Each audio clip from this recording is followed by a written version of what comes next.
All right, ladies and gentlemen, this video is going to go over how to find and execute the old age posture and walk. Just like we always do, we are going to begin by finding neutrals. Make sure you start in a nice neutral posture so you're not carrying anything you don't want to into your performance. You are going to spread your feet so that they're as wide, if not a little wider than your hips, and you're going to bend your knees. You don't want to over bend them. You want a nice springy bend in the knees. Bend forward from the hips so that your shoulders extend beyond where your knees are. Stick your chin way far forward. We're going to overextend the chin. If you want to wrap your lips around your gums, you are free to do so, but it's not required. Take your hands and bring them up next to your body like little T-Rex arms. That's about where they're going to live. The secret to selling a really good old age posture and walk is trembling. So watch how I'm shaking my knees and my hands a little bit, and throughout the posture, those things are going to be taking place. And finally, I'm going to hunch my upper back as far up as I can possibly get it. I'm actually curving my thoracic spine upward.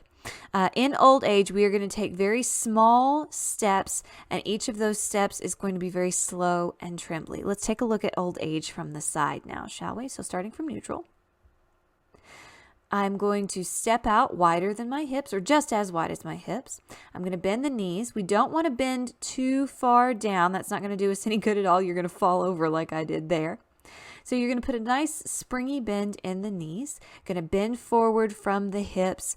Bring those hands up like little T-Rex arms. Stick that chin way, way far out. We're going to make a big hump in the back. Bend your thoracic spine upward toward the sky, and you're going to maintain that all the way throughout. Then start that trembling. And as you begin to walk around in this old age posture, you're going to take very small steps. And unlike all the others, your toes are actually going to lead. So your toes are going to come in contact with the floor before the rest of your foot does. And maintain that bounce and that tremor the entire time. Okay? And there's a reason for this. As we age, our bodies lose their ability to stay balanced.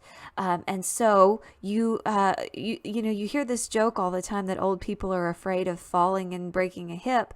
And it's largely because as we age, we lose our balance. We can't balance. Don't forget to keep that bend in the back there. I think I was indicating that I had forgotten to keep it going. But these tiny little timid steps that lead with the toe, this is something you actually do see with elderly people. They're not 100% confident in their ability to take a secure step, and so they search for the floor with their toes. And then those steps are going to be really, really small. The actual step happens pretty quickly because, again, they're afraid they're going to fall over, but it takes them a little longer to transfer the weight from one side to the other. Now, you don't have to keep your hands up like little T-Rex arms for your performance. If you would prefer to use something like a walker, let's mime a walker here. The thing about miming a walker is that you can't just leave it out in front of you with locked straight elbows. Okay, that elbow is going to have to bend as you step forward. So your procedure for walking with a mimed walker is going to be to first straighten the arms and stick the walker out, and then as you move toward the walker, bend your elbows and pull them back towards your body so that you create the illusion that there actually is something out there in space in front of you. That's really all I'm doing, is I'm straightening my arms. And then as I move toward the place where the invisible walker is, I'm bending my elbows and pulling them back in toward my body. And that's creating the illusion that there is something there in space that I'm manipulating, even though the audience can't see it. A lot of students doing old age for the first time make the mistake of rushing through it.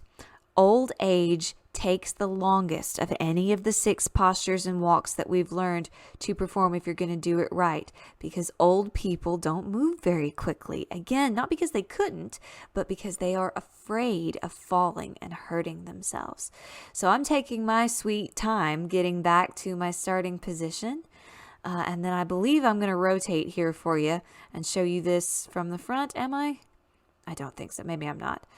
So now I'm melting out of this, coming back into a neutral posture, shaking this off. And ladies and gentlemen, that is how you do old age.